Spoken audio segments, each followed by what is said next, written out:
ஓம் குருவே துணை ஸ்ரீ வராகமிகிற ஜோதிட பயிற்சி மையம் வழங்கும் astro online Kallakurichi YouTube channel தங்களை அன்போடு வரவேற்கிறது. நிஜாழி உலகத்து மழை 4-5 நிச்சய செய்த பாடாத தப வாய்மை மாய்கையால் அன்று மாமுனி மாபாரதம் சொன்னார். ஏழாக மாமேறி வெப்பாகவே வெல்வோர் எழுதிய பிராணனை பணிந்தென்று கூறுவாராமே. 4 நீர் சூழ்ந்த உலகத்தில் ருக்கு யசுர் சாவும் அவே என்று சொல்லக்கூடிய 4 வேதங்களோடு 5ஆம் வேதமாக கருதப்படுவது ஸ்ரீ மகாபாரதம். இந்த ஸ்ரீ மகாபாரதத்தை எழுதும்போது வேதவியாசர் சொல்ல விநாயகர் பெருமான் தன் தந்தத்தை உடித்து அதை போராக எழுதி பெரிய மலையாக குறித்தாராம் விநாயகர். அப்படிப்பட்ட கல்விக்கு அதிபதியான விநாயகரை வணங்கி இந்த கூட்டத்தின் தலைவராகிய நண்பருக்கும் வணக்கத்தை கூறி இங்க வந்திருக்கக்கூடிய சகோதரிகளுக்கு நான் அந்த விவேகானந்தால் பேசியது போல் இங்க வந்திருக்கக்கூடிய சகோதரிகளுக்கு என்னுடைய மனமார்ந்த நன்றியை வணக்கத்தையும் தெரிவித்துக் கொள்கிறேன். உங்களுக்கு தெரிந்ததை வைத்தே அது உள்ள இருக்கக்கூடிய ரகசியங்களை உங்களுக்கு சொல்ல வந்திருக்கிறேன். எல்லாருக்கும் தெரியும். இப்ப எல்லோரும் உங்களுடைய நோட்டை எடுத்து ஒரு 3 கட்டம் ராசி கட்டத்தை அப்படியே வரிசையாக போட்டுக் கொள்ளுங்கள். ஒரு 3 கட்டம் ராசி கட்டம் நம்ம கிரகம் போடாத அப்படியே பிளான் பண்ணி இது அவசியம். இதை வைத்துக் கொண்டே நீங்கள் ஜோகம் சொல்வதற்கு ஒரு எளிய முறை. என்னுடைய அனுபவத்தை இப்பொழுது உங்களுக்கு சொல்லிக் கொடுக்கிறேன். ஐயா ஒரு 3 கட்டம் போட்டுக்கணும். ஏன்னா சாப்பிட்ட பேப்பர் வாங்கிக்க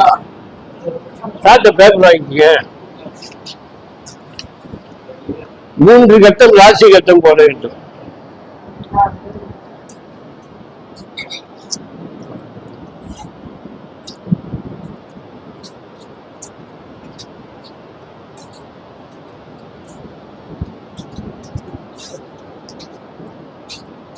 மூன்று கட்டம் போட்ட உடனே சொல்லுங்கள்.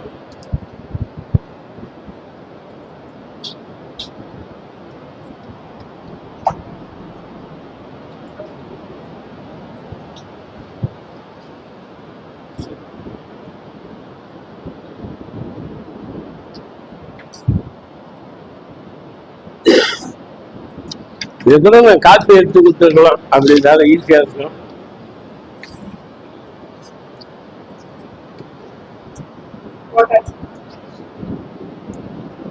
போட்டீங்களா ஐயா? இதிலே கேந்திரங்களை இந்த கட்டத்தில் நாம் அமைக்க வேண்டும். உதாரணமாக கேந்திரம் என்பது என்ன சார் சொல்லுங்க. சொல்லுங்க தெரியுமா? இப்ப மேசராசியில 1 போடுங்க, அடுத்தது 4ஆம் இடம் போடுங்க, அப்புறம் 7ஆம் இடம் போடுங்க, அப்புறம் 10ஆம் இடம் 10ன்னு போடுங்க. 1 7 1 4 7 10 1 4 7 10. இந்த 1 4 7 10 நம்ம ஜாதகத்திலே எல்லாருடைய ஜாதகத்திலையுமே 3 சக்கரங்கள் தான் வரும். 3 சக்கரங்கள் வரும். 3 அதுதான் 3 போட சொல்றேன். அதுல முதல் பாயிண்ட் இந்த சக்கரம் ராசி சக்கரம். இதுல 1 4 7 10 இந்த 1 4 7 10 தான். இது 4யும் அப்படியே ஒரு பேச்சினாலே நீங்கள் எடுத்தால் ஒரு சதனம் வரும். 1 to 4 4 to 7 7 to 10 10 to 1 அப்படியே ஒரு கேந்திரம். அதான் 4 ஒரு சதனம் மாதிரி வரும். நினைச்சுக்கிட்டா ஒரு சதனம் மாதிரி வரும் இல்லையா? இப்போ இது கேந்திரம். இந்த கேந்திரத்திலே 1 4 7 10 தான் கேந்திரம். அதை 4 ஒன்றாக சேர்த்தால் அதுக்கு பேர் கேந்திரம். இந்த கேந்திரம் என்றால் என்ன என்றால், கேந்திரம் என்றால் என்ன? 1 4 7 10. இந்த 1 4 7 10 என்றால் என்ன? இது ஒரு லக்கணத்தில் ஒரு ஜாதகத்தில் 1 4 7 10 என்றால் என்ன? நல்லா நல்லா சொல்லணும், மத்தவங்க கேட்கறவங்க.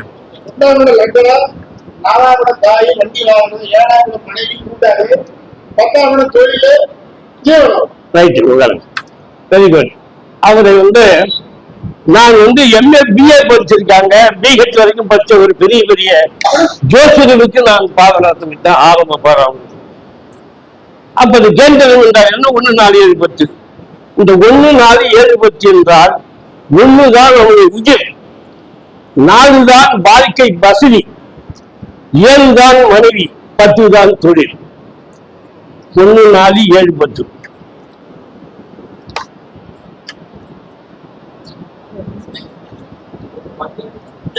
இப்ப 4 வாழ்க்கை வசதி, வண்டி வாகனம் 1 4 7 10. 1 உயிர், 4 வாழ்க்கை வசதி, 7 மனைவி, 10 தொழில். அதுல இது மேசத்திலிருந்து ஆரம்பிக்கிற கட்டம். அடுத்தது ரிஷபத்திலிருந்து ஆரம்பிக்கிற கட்டம். இது சரம் என்று கூட போட்டுக்கலாம். 1 2 3 4 போட்டு மேல இது சரவணம் சொல்ல முடியாது, சரவணம் சொல்ல முடியாது. கேள் 1 4 7 10 கேந்திரம்னா கெட்டி, சென்னினா கெட்டி இல்லையா? இந்த கேந்திரம் மேசத்துல ஆரம்பிச்சிருக்கோம். அது 2வது கட்டத்துல ரிஷபத்துல 1 போட்டு அப்புறம் 4ஆம் இடம் இருந்தா 7ஆம் இடம் என்ன 10ஆம் இடம் அது மாறும். 1 ரிஷபம், அது 4ஆம் இடம் 2வது கட்டத்துல. ஆமா, முதல் கட்டம் போட்டு வச்சுக்கிட்டீங்களா? அது 2வது கட்டத்துல அதே 1 4 7 10 தான். ஆனா ரிஷபத்துல ஆரம்பிச்சு ரிஷபம், சிம்மம், துலாம்,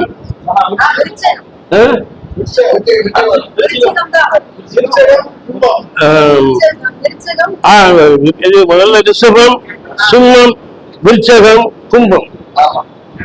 இப்ப இந்த கட்டத்துல இந்த 2வது கட்டமா ஆரம்பிச்சிருக்கோம். அது இது அதே ஹெட்டிங் தான். இந்த ஜாதகருக்கு லக்னம் இந்த லக்னமாக இருந்தால் 4ஆம் இடம் வாழ்க்கை வசதி, 7ஆம் இடம் மனைவி, 10ஆம் இடம் தொழில். அப்ப இந்த ராசிக்காரங்களுக்கு வரக்கூடிய ஒரு கட்டம். அது 3வது கட்டம். அது மிதுன ராசி. மிதுனம், கன்னி, தனுசு, மீனம். இந்த 4 கேந்திரம்.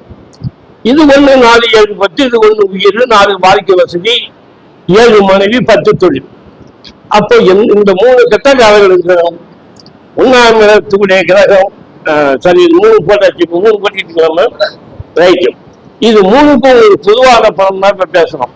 அந்த 1ஆம் இடம் என்பது அந்த ஜாதகனுடைய ஆயுள். ஆயுளை பற்றி ஆயுள் 1ஆம் இடத்துக்குரிய கிரகம் 1லே இருந்தால் அவனுக்கு ஆயுள் உண்டு இல்லையா? 4ஆம் இடத்துக்குரிய கிரகம் 4லே இருந்தால் அவனுக்கு வாழ்க்கை வசதி உண்டாகும். 7ஆம் இடத்து கிரகம் 7லே இருந்தால் அது மனைவினால் லாபம் ஏற்படும். 10ஆம் இடத்து கிரகம் 10லே இருந்தால் அவனுக்கு தொழில் ஜீவனம் நடக்கும். இந்த கட்டத்தை நம்ம எப்படி வேணும்னாலும் தெரிவிக்கலாம். இப்ப ஆனா இந்த 4 பாருங்க, 3 மேசம், ரிஷபம், மிதுனம், இந்த 3ல நிற்கிறது. இப்ப அதே 10ஆம் இடம் என்று சொன்னமே, அது 1 என்று சொல்லி 4 7 10 இப்படி 12 ராசிக்குமே அந்த கட்டத்தை நாம் திருப்பிக் கொள்ளலாம். ஆக மொத்தம் நீங்கள் 12 கட்டத்தை இதே போல் வரைந்து அந்த 12 கட்டத்திற்கும் 1 4 7 10 1 4 7 10 போட்டுக்கலாம். அதனுடைய கிரகத்தை எழுதிக்கலாம். அப்போ 1 கூடிய கிரகம் எந்த கட்டமா இருந்தாலும் கேண்டு அது 1 கூடிய கிரகம் 1 இருந்தால் ஆயுள் கட்டி, 4 இருந்தால் வாழ்க்கை வசதி, 7 இருந்தால் மனைவி தன்மை, 10 இருந்தால் தொழில் செய்யப்படும். இது ஒரு உள்நோக்கம். அதாவது அந்த முதல்ல சொன்னது சரராசி, அந்த சரம் எழுதிக்கணும். அந்த முதல் கட்டம் மேசம் அதிலே எழுதிக்கலாம். சரம் சனம், மேசம் சனம், கடகம் சனம், துலாம் சனம், மகரம் சனம். பாத்தீங்களா? இந்த 1வது கட்டம் சரம், 4வது கட்டமும் சரம், 7வது கட்டமும் சரம், 10வது கட்டமும் சரம். இது எல்லாம் சரராசி. இதெல்லாம் சரராசி. அதே போல 2வது ரிஷபம் திறம், சிம்மம் திறம், விருச்சகம் திறம், கும்பம் திறம். இல்லையா? இது திறம். அடுத்தது உபயத்துக்கு உபயம் மிதுனம், கன்னி, தனுசு, மீனம். இது உபயம். இப்போ இந்த 3 வகைதான் நீங்கள் வேத கட்டத்தை திருப்பினாலும் இது போலத்தான் வரும். இது போலத்தான் ஒன்று சரராசியில் வரும், இல்ல திரராசியில் வரும், இல்ல உபய ராசியில் வரும். அதை எப்படியும் நாம யாருக்கு என்ன வைக்கணுமோ அந்த லக்கினத்தை ஒன்று என்றும் 4ஆம் இடம் வாழ்க்கை வசதி என்றும், 7ஆம் இடம் மனைவி என்றும், 10ஆம் இடம் தொழில் என்றும் நாம் வைத்துக் கொள்ள வேண்டும். அப்போ அவருடைய ஜாதகம் இந்த வருகிற பொழுது அவன் லக்கினம் ஆயுள் கட்டி, அவன் 4 வாழ்க்கை வசதி உள்ளவன், 7 மனைவி நல்லா இருக்கும், 10 தொழில். இது அந்தந்த வீட்டுக்குடைய அதில் இருந்தால் அந்த பாயிண்ட் அப்படியே நடக்கும். அப்படி மாறி இருந்தால் என்ன நன்மை ஏற்படும் என்பதற்குத்தான் இப்ப ஒரு பாயிண்ட் உங்களுக்கு நான் சொல்ல வேண்டியிருக்கிறது.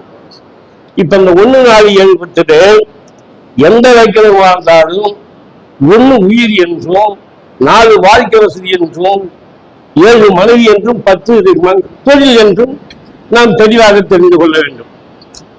அது சரமாயிருக்கட்டும், சிரமாயிருக்கட்டும், உபயமாக இருக்கட்டும். அங்கே பாதகாதிபதிகள் என்று ஒரு பெரிய பாயிண்ட் இருக்கிறது. இந்த பாதகாதிபதி யார், எப்படி வந்தது என்று, பாதகாதிபதி யார் என்றால் தெரியும் உங்களுக்கு. மேச லக்னம் சரராசிக்கு பாதகாதிபதி 11ஆம் இடம் இல்லையா? திரராசிக்கு பாதகாதிபதி 9ஆம் இடம், உபய ராசிக்கு பாதகாதிபதி 7ஆம் இடம். ஏன் இவை இந்த சரம் திற உபயத்துக்கு மட்டும் 11 9 7 என்று வைத்தார்கள்? இதையே நாம் எல்லாருடைய லக்கணத்துக்கு தான் சொல்ல போகிறோம். சரராசி என்றால் அவன் 11ஆம் இடம் பாதகாதிபதியும், திரராசி என்றால் 9ஆம் இடம், உபயராசி என்றால் 7ஆம் இடம் பாதகாதிபதி என்று யாருடைய லக்கணத்திலும் அந்த பாதகாதிபதி ஸ்தானத்தை பக்கத்திலே குறித்து கொள்ளலாம் ஜாதகம் பார்த்து போல்.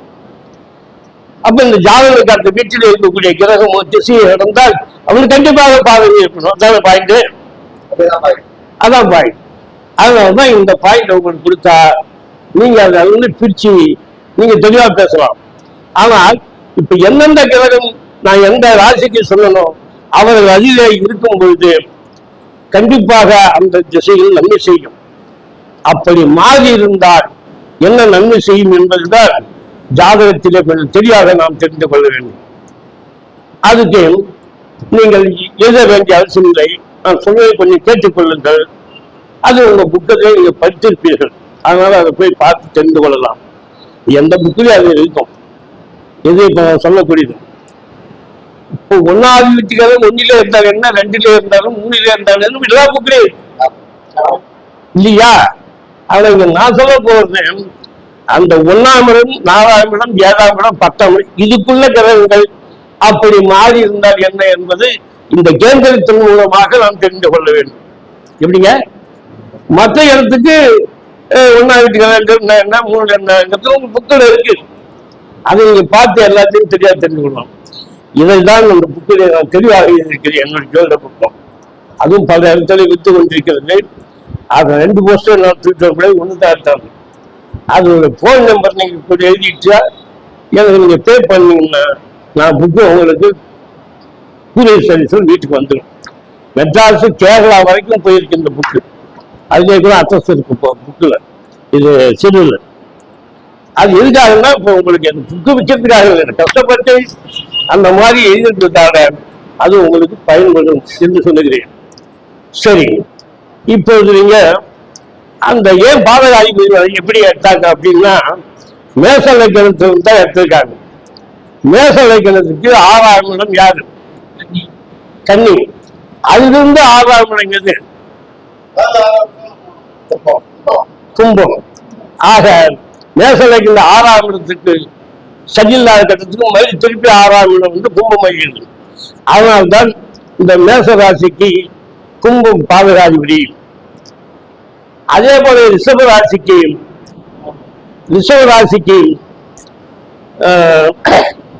5ஆம் இடம். ரிஷப ராசிக்கு 5ஆம் இடம் கன்னி.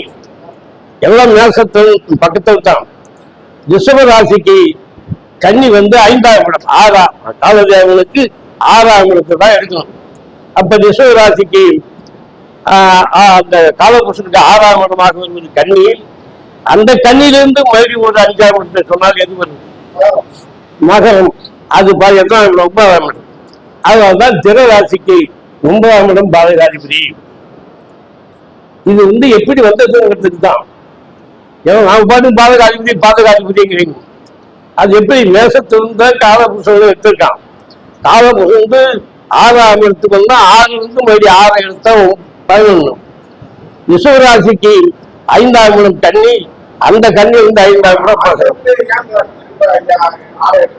எப்படிங்கய்யா? 6லிருந்து 6ன்னா அதுக்காக 6ஆம் இடத்தை வச்சு நம்ம 6ஆம் இடத்தை பார்க்க போறோம் இல்ல?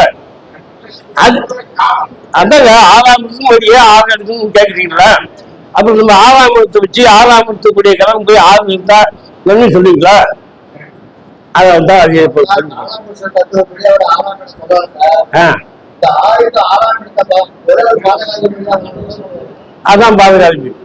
அதே போல உபயராசிக்கு 4ஆம் இடமாகப்பட்டவர் புதன். அவரு அந்த 4ஆம் இடத்துக்கு 6ஆம் இடத்துக்கு வரும் பொழுது அவரு புதன் அது 4ஆம் இடம் தனுசு வருது. அப்ப அது 7ஆம் இடமா வருகிறது. அப்ப பாருங்க, அந்த உபயராசிக்கு இங்க 7ஆம் இடம் பாதகாதிபதி. 7ஆம் இடம் பாதகாதிபதி. இந்த சூழ்ச்சிக்காகத்தான் எப்படி பாதகம் வந்தது 11, 9, 4 எப்படி பாதகமா வந்தது என்பதுதான் உங்களுக்கு பாய்வு. இது புரியுதுங்களா? குறிச்சுக்கிறீங்களா? இதை பத்தி எப்படியே குறிச்சுக்கிறீங்களா? எப்படி குறிச்சுட்டா ரைட், தெரிஞ்சுட்டா ரைட் இல்லையா? சரி, இந்த பாதகம் இப்படி வந்து இந்த லக்னக்காரனுக்கு பாதக ஸ்தானம் வரும்பொழுது, இப்ப உதாரணம் மேசராசிக்கு 9ஆம் பாதகாதிபதி என்றார். அது வரக்கூடிய கிரகங்கள் பாதகத்தை செய்யும் என்றார். அந்த பாதகம் 11ஆம் இடத்தில் இருக்கிறது. அது 11ஆம் இடம் அந்த மேசராசிக்கு மூத்த சகோதரனை குறிக்கும். மூத்த சகோதரனுக்கு சரியில்லை, அவன் உறவி இல்லை என்றும், அதிலே இது மகரத்திலே யாருக்கிறாங்க? இல்ல 9ஆம் இடம் பாதகாதிபதி இல்லையா? 4க்கு 4ஆம் இடம். 4க்கு 9ல வரக்கூடிய கிரகம் எதுவாக இருந்தாலும் அந்த கிரகத்துக்கு ஏற்றாத போல, அதாவது தகப்பனார் கிரகம் சூரியன் இருந்தால் தகப்பனாருக்கு ஆகாது 9ஆம் இடம். அதே போல 4ஆம் இடத்தில் இருக்கும் போது தாய்க்கு சரியில்லை. இதுதான் அந்த பாதகம். 4ஆம் இடத்துக்கு பாதகம், 9ஆம் இடம் தந்தைக்கு பாதகம், 11 சகோதரர்களுக்கு பாதகம். இதுதாங்க அது பாயிண்ட். அவங்களை பற்றிய கொஞ்சம் கஷ்ட நஷ்டம் வரும் அப்படின்னு நம்ம தெரிஞ்சுக்கணும். அதுதான் பாதகம். மற்றபடி இந்த 1ல 1, 4ல 4, 7ல 7, 10ல் 10 இருக்குமே, ஆனால் யாருக்கும் அது அந்தந்த வீட்டுக்குள்ளே பலனை கண்டிப்பாக கொடுக்கும். இவ்வளவுதான் பாயிண்ட். புரியுது இல்லையா? அதே போல அந்த ரிஷபராசி வந்து ரிஷபராசி, சிம்மம், விருச்சகம், கும்பம் வந்து திரராசி, மிதுனம், கண்ணு, தனுசு, மீனம், உபயராசி. அதனால்தான் இந்த 7க்கு 7 பாதகமா வந்தது. மீனத்துக்கு குரு பகை, அந்த மீனத்தில் இருக்கிற குருக்கு புதன் பகை சொல்றோம்னா ஜாதகத்துக்கு. அங்க அந்த 7ஆம் இடம் கண்டிப்பாக இந்த மிதுன ராசிக்காரர்களுக்கு சில பாதிப்புகள் ஏற்படும். அவர்கள் அந்த கிரகம் அந்த வீட்டிலே இருக்கக்கூடிய கிரகம் சுப நட்சத்திரமாக இருந்தால் கொஞ்சம் மாற்றி கொடுக்கும், அவ்வளவுதான். எப்படிங்க? ஏதாவது வீட்டு கிரகம் கொஞ்சம் நல்ல நட்சத்திரத்தில் இருந்தால் அது நன்மை செய்யும் அப்படின்னு நட்சத்திர சாரத்தை எடுத்துக்கொள்ளும். இதுதான் கேந்திரத்தினுடைய பலன்கள், பாதகாதிய பெறக்கூடிய பலன்கள். அடுத்தது இப்ப நான் சும்மா கதை மாதிரி சொல்லிட்டு வரேன், ஓரளவுக்கு தெரிஞ்சுங்க.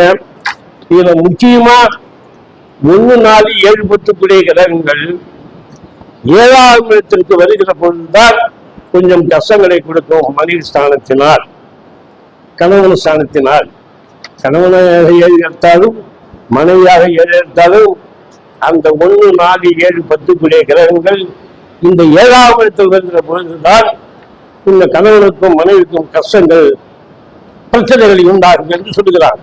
அதிலே ஒரு குறிப்பாக சொல்கிறேன், 1வது வீட்டு கிரகம் 1லே இருந்தால் அந்த லக்னாதிபதி அவன் சரியாக இருக்கட்டும் சுகமாக இருக்கட்டும், 1வது வீட்டு கிரகம் 1லே இருந்தால் அந்த ஜாதகனுக்கு ஆயுள் என்று சொல்லியிருக்கிறோம். அதிலே இது ஒரு புது பயன் சொல்வார்கள். இப்போது 1வது வீட்டு கிரகத்திலே புதன் இருந்தால் 1000 கஷ்டங்கள் நீங்கும். லக்னாதிபதி இருந்தால் கடைசி வரைக்கும் கஷ்டம் நீக்கும். லக்னாதிபதி லக்னத்தில் இருந்தால் கடைசி வரைக்கும் நன்மை செய்யும். அதிலே புதன் இருந்தால் 1000 கஷ்டம் நீங்கும். அதிலே குறி இருந்தால் சுக்கிரன் இருந்தால் 10,000 கஷ்டங்கள் நீங்கும். அதுல குறி இருந்தால் 1,00,000 கஷ்டம் நீங்கும். இது ஒரு தனிப்பாக எழுதிக்கிறது. லக்னாதிபதி லக்னத்திலே இருந்தால் கடைசி வரைக்கும் துணையாக இருப்பார். லக்னாதிபதி லக்னத்திலே புதன் இருந்தால் 1000 கஷ்டத்தை நீக்குவார். அந்த லக்னத்திலே குறி இருந்தால் சுக்கிரன் இருந்தால் 10,000 கஷ்டம் நீப்பார். குறி இருந்தால் 1,00,000 கஷ்டம் நீக்கும். அதால்தான் கூலி பார்த்தால் கோடி என்று நினைத்தார். இது ஒரு ஜென்ரல் பாயிண்ட்.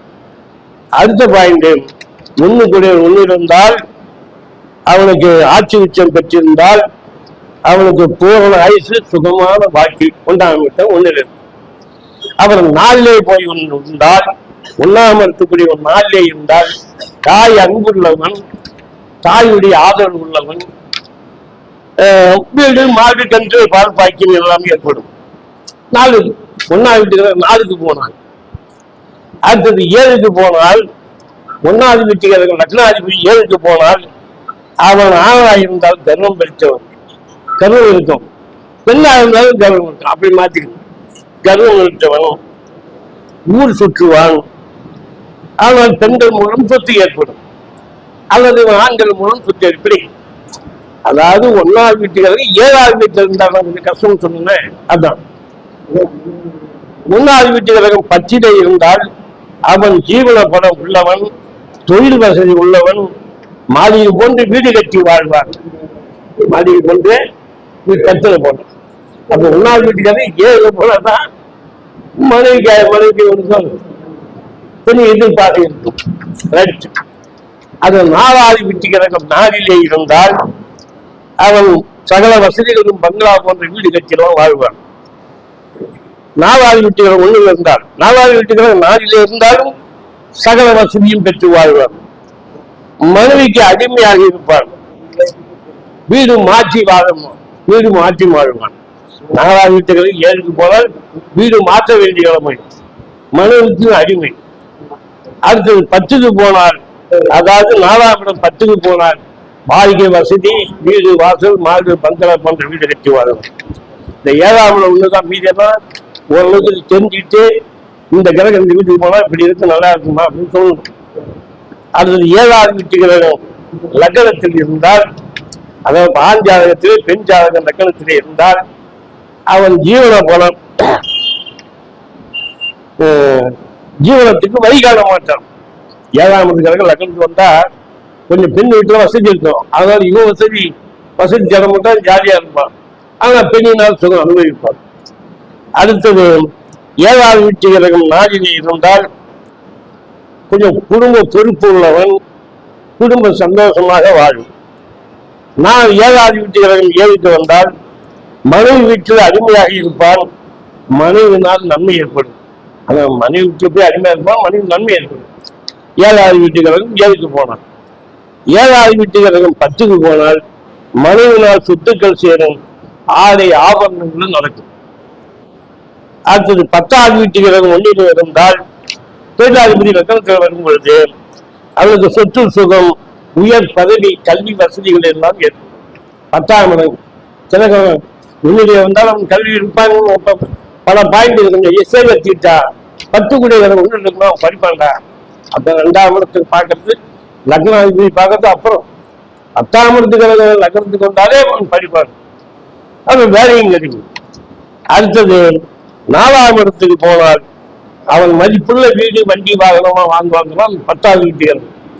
ஆனால் 10வது வீட்டுகளை 7க்கு வந்தால் சிக்கல், ரொம்ப சிக்கல். அவன் மனைவி மதிக்க மாட்டான், அவன் கணவனை மதிக்க மாட்டான், 2-3 கல்யாணம் கூட ஏற்படும். 10வது வீட்டு கிரகம் 7க்கு வந்தான்.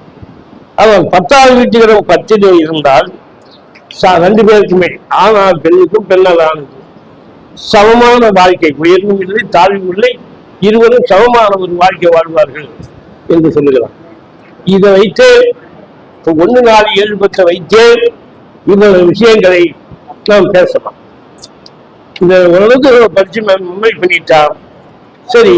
இந்த 4வது வீட்டு கிரகம் 4லே இருக்கிறது, அவனுக்கு பல வசதி வாய்ப்புகள் ஏற்படும், அரசாங்க வழி கிடைக்கும், வேலை கிடைக்கும், இப்படி என்று ஒரு பாயிண்ட் எடுத்துக்கணும்.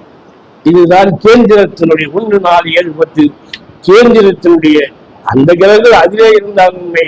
அது இந்த 1, 7க்குள்ள 1, 4, 7, 10க்குள்ள மாறி இருந்தால் இந்த 4 கிரகமும் இந்த 4 இடத்துக்கு வரும்போது என்ன செய்தார்கள் என்று நாம் தெரிந்து கொண்டால் அந்த கேந்திரங்களை வைத்தே பாதி பலன்களை நாம் சொல்லிவிடலாம். அடுத்தது இந்த கேந்திரத்தினுடைய சாராம்சம் இதுதான். அடுத்தது திரிகோணம். திரிகோணத்திற்கு ஒரு 4 கட்டங்கள் போட வேண்டும். சாதக கட்டம் 4 கட்டம் போடணும். திரிகோணத்துல 4 கட்டம். அந்த திரிகோணத்தை நீங்க எப்படி வேணாலும் எந்த லக்கணத்துல இருந்தாலும் மாற்றி போட்டாலும் 1, 4, 7, 10 ஏற்றுக்கணும். எல்லாம் மேசம்னே நினைச்சிட்டு இருக்காங்க, புரியுதுங்களா? வேற கும்பலகத்துக்காக கத்துட்டா 1, 4, 7, 10, 1, 5, 9 இப்படி எடுத்துக்கணும். ஆகையினால இந்த திரிகோணாதிபதிகள் ஜாதகனுக்கு என்ன செய்யும், ஏன் அது திரிகோணம் என்று சொன்னார்கள், அது ஒரு பாயிண்ட். ஏன் இந்த 4 கட்டம் போட்டாச்சு சார். மேசம் 1, சிம்மம் 5, தனுசு 9, 1, 5, 9, 1, 5, 9 நம்பர் போட்டு கடைசி பண்ணா திரிகோணம். அதே போல 2, 6, 2, 6, 10, 2, 6, 10 ஒரு திரிகோணம். ரிஷபத்திலிருந்து இப்ப மிதன் துண்டு 3, 7, 11. ஆமா, 4வது திரிகோணம் 4, 8, 12, 4, 8, 12 இது ஒரு திரிகோணம். இதெல்லாம் அப்படியே கொஞ்சம் பார்த்துட்டீங்கன்னா இந்த பாயிண்ட் வச்சு கூட சில பேருக்கு நம்ம டக்குனு உட்பட அந்த பாயிண்ட் சொல்லலாம்.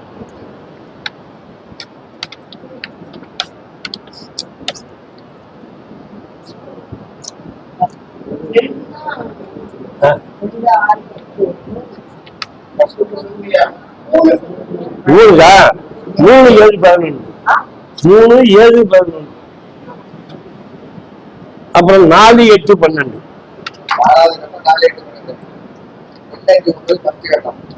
சார் நல்லா தெளிவா படிச்சுக்கிறாரு, சரின்னு சொல்றாரு. சத்தம் பேசினா தான் கொஞ்சம் எதுக்கு சத்தமா பேசுறத, நான் மெதுவா பேசினா நீ சத்தமா பேசணும்.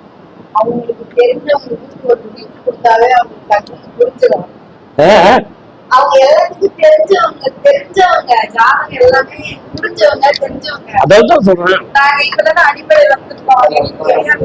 சரி சரி சரி சரி சரி. யாராவது எந்த குருமாதான் சரி உங்களுக்கு வழிகாட்டினால் அதை கெட்டியா பிடித்துக் கொள்வது யோகம். அதை கெட்டியா பிடித்துக் கொள்வது யோகம். புரியுதாமா? அது இந்த 1, 5, 9 இருக்க இது 3 ஜாயின் பண்ணீங்க. அது 3 என்ன ராசின்னு சொல்ல முடியுமா? மேஷம், சிம்மம், தனுசு. அது என்ன ராசின்னு சொல்ல முடியுமா? அது மேஷம் சொல்லுவீங்க, சிம்மம் சொல்றீங்க, தனுசுன்னு சொல்றீங்க. ஆனா இந்த 3 இந்த ராசியில இது 3 நெருப்பு ராசி. இப்ப இந்த 3 ராசியில ஏன் திரிகோணம் என்று சொன்னார்கள் என்றால், அந்த 1ல இருக்கக்கூடிய நட்சத்திரங்கள் அப்படியே அந்த 5ல இருக்கும். இந்த 5ல இருக்கக்கூடிய நட்சத்திரங்கள் அப்படியே 9ல இருக்கும். அசுவனி, மகம், மூலம், பரணி, பூரம், பூராடம், கிருத்திகை, உத்தரம், உத்தரம் இல்லையா? இப்படி ஒவ்வொரு கட்டத்திலையும் இதை கணக்கு பண்ணி பாரு. அவன் தெற்கு ராசி 3, அது இருக்கக்கூடிய நட்சத்திரங்களும் ஒன்னா இருக்கு. அவன் ஒன்றாக சேர்த்திருக்கிறார். அதுவே போல 2ஆம் இடத்துக்குரிய கிரகம் 6, 10 வரும் பொழுது அது என்ன ராசி? நிலராசி. முதல்ல நெருப்பு ராசி சொன்னீங்க, 2வது நிலராசி. பூமி ராசி நைட்டு தான். நிலராசி இல்ல பூமி ராசி. இது அதுவே அப்புறம் இந்த ராசியை உடைக்கணும்ல. ரிஷப ராசியில் இருக்கக்கூடிய நட்சத்திரங்கள் தான் இந்த 6வது வீட்டுல இருக்கு. 6வது வீட்டுக்குரிய நட்சத்திரங்கள் தான் 10வது வீட்டுல. அது 3 சரியா இருக்கு, இது 3 சரியா இருக்கு, இது 3 சரியா இருக்கு. அப்படியே உட்கார்ந்து நீங்க புக்கை பார்த்தீங்கன்னா உங்களுக்கு தெரியாது. அது நிலராசி. அடுத்தது 3, 7, 11 விட்டுட்டாங்களா? அந்த 3, 7, 11 அது என்ன ராசிங்க ஐயா? காற்று ராசி. காற்று அது உள்ள நட்சத்திரம், இதுல உள்ள நட்சத்திரம், அது உள்ள நட்சத்திரம். இது 3 ஒன்னா இருக்கிறதுனால தான் அது காற்றுன்னு சொன்னார். அது 4ஆம் இடம் என்பது 4, 8, 12 அது என்ன ராசிங்க? நீர் ராசி, தண்ணீர் ராசி. அந்த நட்சத்திரம் பாருங்க ஒன்னாதான் இப்படியா. அதுல குரு இருப்பாரு, சனி இருப்பாரு, புதன் இருப்பாரு. இதுல குரு இருப்பாரு, சனி இருப்பாரு, புதன் இருப்பாரு. அது போல நட்சத்திரங்கள் இந்த 12, 27 நட்சத்திரத்துமே இதுல அதிகம். அதாவது 1, 2, 3, 4 திரிகோணம் ஆக்கி 4 திரிகோணத்திலே 27 நட்சத்திரத்தையும் எழுத்து விட்டார்கள். அதுல அந்த 1, 5, 9 மாதிரி திரிகோணத்துக்குள்ள நட்சத்திரங்கள் எல்லாம் 7 நட்சத்திரங்களாக இருக்கும். ஒரே நட்சத்திரங்கள் சாகம் பெற்றிருக்கு. அது கொஞ்சம் நல்லா புரிஞ்சுங்க. அதை புக்கில் நல்லா பார்த்துக்கிட்டு நான் சொன்ன மாதிரி போய் எழுதிக்கிறோம் வச்சுங்க. அப்ப அது உங்களுக்கு ஈஸியா இருக்கும். திரிகோணத்துக்குரிய கிரகங்கள் அது. சரி, இந்த நெருப்பு ராசி அது எத்தனை இருக்கு பாருங்க. இல்லையா? 3 தான். இந்த நெருப்பு ராசி BA MA படிச்சவங்களுக்கு போய் நான் பாடம் எந்த காலேஜிலும் படிக்காத, எந்த கிளாஸுக்கும் போகாதுன்னு நானே படிச்சு சுயமாக தான் இந்த பாயிண்ட்கள்லாம். இந்த பாயிண்ட் எடுத்து பாருங்க. உட்காந்து பேசும்போது மேஷம் நெருப்பு ராசி, தனுசு நெருப்பு, சிம்மம் நெருப்பு ராசி, தனுசு நெருப்பு ராசியிலே நெருப்பு என்றால் ஒரே நெருப்பு தானே அப்படின்னு சொல்லலாம். ஆனால் இந்த 3 நெருப்புக்கும் 3 பேர் உண்டு என்று சொன்னேன். யாருக்கும் தெரியும். அது தத்தர்கள். மேசம் சுடுகாட்டின் நெருப்பு, சிம்மம் அடுப்பு நெருப்பு, தனுசு யாகத்தின் நெருப்பு. சுடுகாட்டின் நெருப்பும் அது அதுதான் பயன்படுது, கெட்டது. அடுப்பு நெருப்பு சமைக்க பயன்படுது. தனுசு நெருப்பு யாகம் செய்து ஒரு வீடு குடி போறது, கல்யாணம் பண்றது, யாகம் பண்றது. அது யாகத்தின் நெருப்பு, அது தெய்வத்துக்கு உண்டது. இந்த நெருப்பை எடுத்து கொட்டு வைத்துக் கொள்வார்கள். அதுக்கு சமைச்சு ரோடும் சாப்பிடுகிறோம். அந்த மேசராசி நெருப்பை யாராவது பயன்படுத்த முடியுமா? போகும். அதனால தான் அந்த மேசராசிக்காரன் சுறுசுறுப்பா இருக்கும், சண்டைக்கு வர மாதிரி இருக்கும். புரியுதுங்களா? நெருப்பு மாதிரி அதிக நெருப்பு, அவன் அதிக நெருப்பு. அதான் ராசிக்காரன் எப்படி இருப்பான். இந்த சிம்மராசி அடுப்பில் இருக்கிறாருங்க, அவன் தான தர்மம் சோறு ஆக்கி போடுவான் அப்படின்னு நம்ம எடுத்துக்கலாம். அதே போல தனுசு ராசிக்காரன் இதெல்லாம் வச்சுட்டு ஒரு குணத்தை அவன் குணத்தை இப்படி இருக்குன்னு சொல்லணும். தனுசு ராசிக்காரன் என்ன செய்வான்? ஊரு குடி போறது, கல்யாணம் பண்றது, இதெல்லாம் யாகம் பண்றாங்க, கோயில் திருவிழாவுக்கு. அது தெய்வத்தினுடைய நெருப்பு. அது எல்லாரும் வழிபடுவார்கள் என்று சொன்னேன். 3 வகையா பிரிச்சு சொன்னேன். சரி என்று ஒத்துக்கொண்டார்கள். அடுத்தது நிலராசி. நிலராசி ரிஷபம், கன்னி, மகரம். இது 3 நிலராசியும் அந்த நிலம் 3 வகைப்படும் சொன்னேன். நஞ்ச நிலம், துஞ்ச நிலம், கரடு மூடான நிலம். என்ன புரியுதுங்களா? துஞ்ச நிலம் தான் ரிஷபம், கன்னி தான் நஞ்ச நிலம், இந்த 10 மகரம் தான் மலையும் மலையை சார்ந்த இடங்கள், கரடு மூடான இடங்கள். இதை வைத்து இந்த நிலை உங்களுக்கு எங்களா இருக்குன்னு கூட நம்ம சொல்லிடலாம். இது உங்களுக்கு நஞ்ச நிலம், துஞ்ச நிலம், கரடு மூடான நிலம். கரடு மூடான நிலத்தில் தான் ஆடு மாடுகள் மேய்க்கிறார்கள். நஞ்ச நிலத்தில் விவசாயம் செய்கிறார்கள். துஞ்ச நிலத்தில் மானாவாரி பயிர் செய்கிறது. இது மாதிரி பிரிச்சு வருது. அதுக்கும் பிறகு காற்று ராசி. இந்த 3, 7, 11 தான் காற்று ராசி.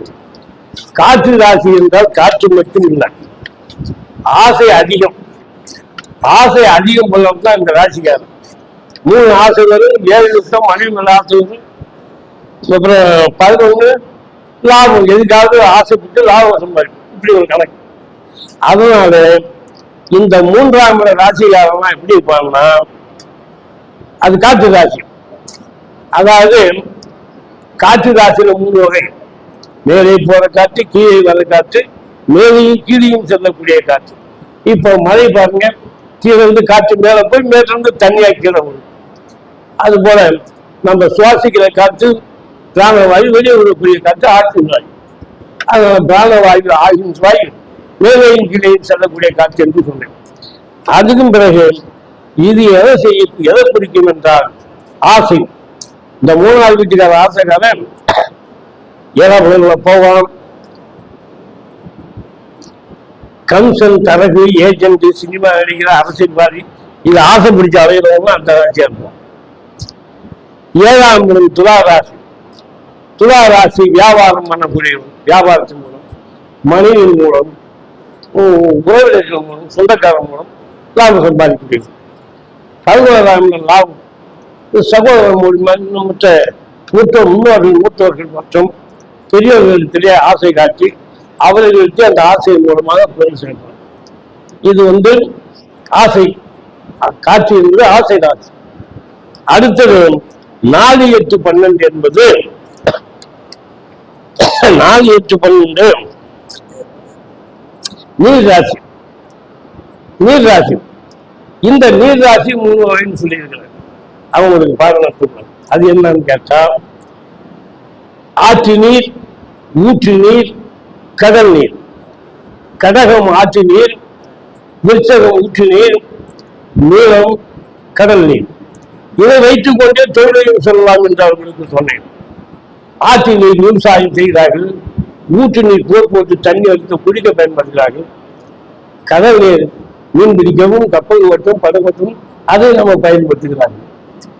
ஆகையினாலே இந்த நீர்ராசி வச்சு இந்த தொழிலையும் சொல்லலாம். கடகராசிக்காரனை பார்த்து, கடகராசி ஒருத்தருக்கு அமைஞ்சிருக்கு, அவங்க விவசாயம் பண்ணலாம், நீர் சம்பந்தமான தொழில் செய்யலாம் என்று சொல்லலாம். அதை பார்த்த உடனே அடுத்தது இது போல இதுல ஒரு வேடிக்கை என்னன்னா, மேச ராசி, நெருப்பு ராசியில 3 வீடு இருக்குது. இந்த 3 வீட்டுடைய கிரகம் செவ்வாய், சூரியன், குரு. இவங்க 3 பேருக்கு 2 பேர் ஏதாவது ஒரு வீட்டுல இருக்காங்கன்னு வச்சுக்கணும். அந்த கிரக திசை நடக்கும் பொழுது, குரு திசையோ சூரிய திசையோ நடக்கும் போது இந்த 3 வீட்டுக்கும் உடைய பலன்கள் நடக்கும். அவங்க உயிருக்கு 5ஆம் இடத்துல சூரியன் இருக்குது, சூரிய திசை இருக்குது. அது அந்த 1ஆம் இடம் உயிருக்கும் பாதுகாப்பு இருக்கும், 5ஆம் இடம் குழந்தைகளுக்கும் நன்மை கொடுக்கும், 9ஆம் இடம் பாகிஸ்தானத்தை கொடுக்கும்.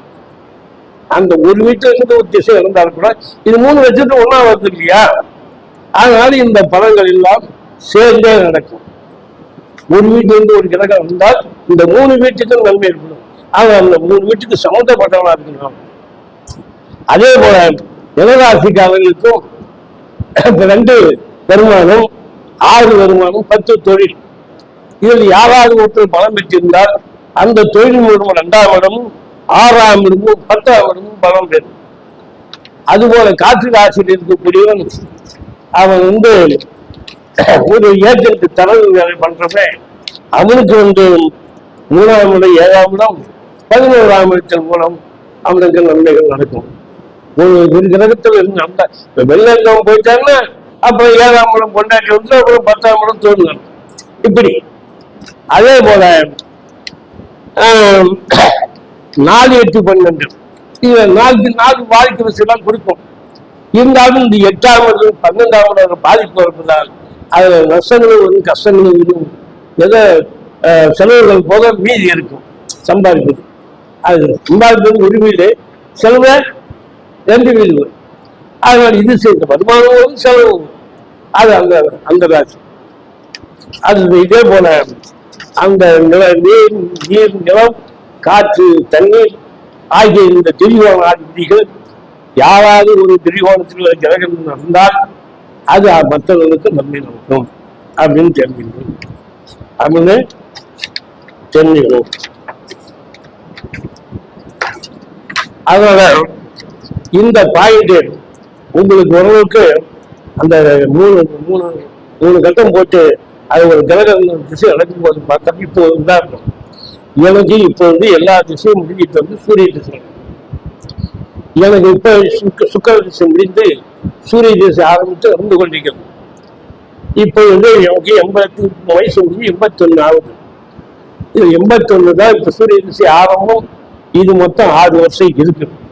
இந்த 6 வருஷம் என்னை உயிரோட வைத்திருப்பார் என்பது சோசித்து துணிந்து சொன்னால் எனக்கு அப்புறம் 86 வயசு வரைக்கும் பேசலாம். ஆனால் அது இறைவன் கையில் இருக்கிறது. அதே நேரத்தில் பாருங்கள், எனக்கு பாருங்க, குரு திசை, சனி திசை, புதன் திசை, கேது திசை, சுக்கிர திசை, சூரிய திசை, இப்ப 6வது திசை. 7வது திசை எல்லாருக்கும் மாரக திசை. 6 வயசு வரைக்கும் 6 திசை வரைக்கும் தான் உயிரோடு இருக்க முடியும்.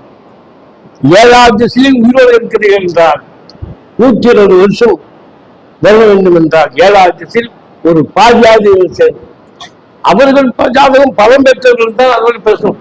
அவங்க நம்ம பேசுறதுல 80 வயசுக்கு தான் பேசணும். ஒரு வாய்ஸ் எவ்வளவு 80 சொல்லணும். 85 90 அடிக்கணும். அதான் கூட 7 வயசு தவிர போதும் நீ பேசணும். இந்த ஜாதக நோட்ல கூட எழுதிப்பா பாருங்க, ஒரு 7 திசை தான் எழுதியிருப்பான். அது வரைக்கும் நம்ம அந்த திசையை போட்டு கூட்டி அது 70, 78, 80 வந்தால் அதை போட்டு இது ஆயுள் அப்படின்னு கூட நம்ம ஜாதகம் எழுதி கொடுக்கணும். அதுக்கு மேலே நம்ம எழுத முடியாது அப்படிங்கிறத தெரிஞ்சுக்கணும். அதனால அங்குள்ள சகோதரன் சகோதரிகளே, இது சாதாரண அடிப்படை தான். 1, 4, 7, 10 கேந்திரங்கள் இது எல்லாம் சாதாரணமாக நீங்கள் ஆரம்பத்தில் படிச்சிருக்கலாம், அது சொல்லிக் கொடுத்திருக்கலாம்.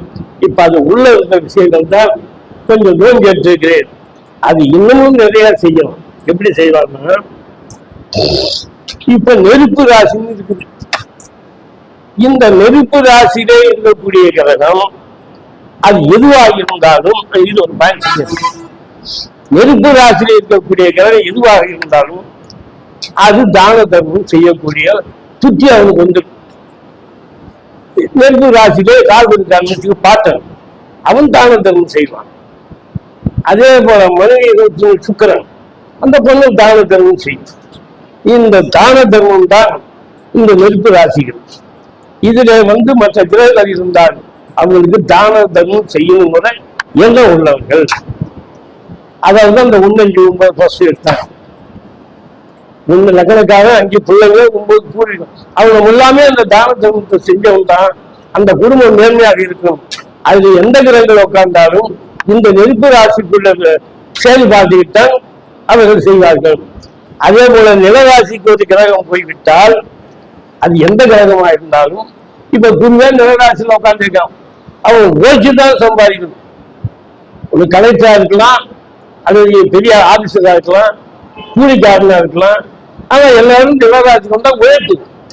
அது யாரா இருந்தாலும் உழைப்புன்னா காடுதான் ஓட்டுறதும் தான் உழைப்பு இல்லை. உத்தியோகமாவட்டும் உழைப்பு தானே. உழைத்து தான் சம்பாதிக்க வேண்டும். நிலராசியில் இருக்கக்கூடிய கிரகங்கள், அது காற்று ராசியில் இருக்கக்கூடிய கிரகங்கள் வெளிநாட்டுக்கு போதல், புரோக்கர் வேலை செய்தல், சினிமா நடித்தல், அரசல் வைகள் ஆசை பிடிச்ச அடையணும். இவர்கள் அதன் மூலமாகத்தான் அதிலே வந்தக்கூடிய கிரகங்கள் எந்த கிரகமாக இருந்தாலும் அவன் வெளிநாட்டுக்கு போவான், சினிமா நடிப்பான், புரோக்கர் வேலை செய்வான் என்று சொல்லுவான். அதே போல நீர் ராசியில் இருந்தால் அவர்கள் மோட்சத்திற்கு, அது மோட்ச ராசி. பிற்காலத்திலே நாம் மோட்ச ராசிக்கு போகிறோம்.